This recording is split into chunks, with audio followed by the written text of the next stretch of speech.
ฝันถึงดวงใจจากไปแสนห่วงไม่หาเคยอยู่เคียงกายเคยกอดเจ้าไว้ชื่อชูพี่รมต้องมาเหินห่าง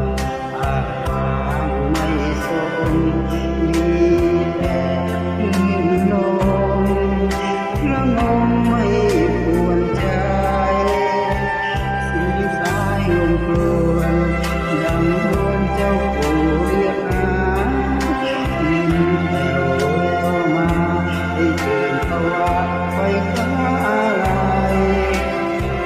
ไม่มีสำเนียงเรียกหาอยู่ไหน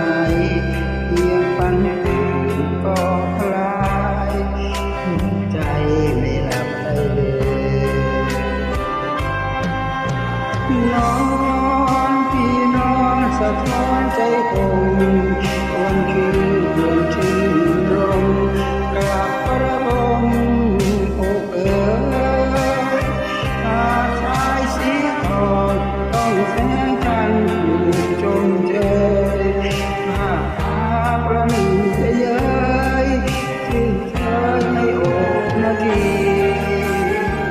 สงสารดวงใจคงตรงมองไม่คอยหาอุราพี่สุดลาสุดฟ้าตรี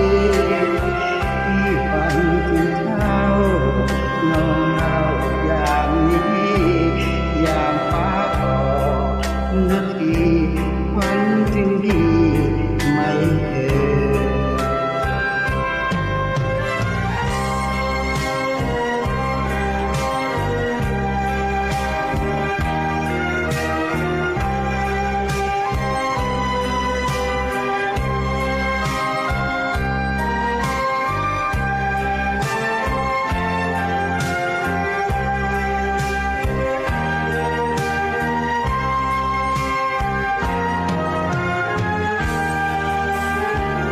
สงสารดวงใจ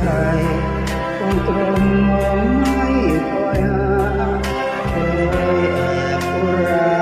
ที่ห่างสุดลาสุดฟ้าตรีพี่ฝันถึงเจ้านองเราอย่างนี้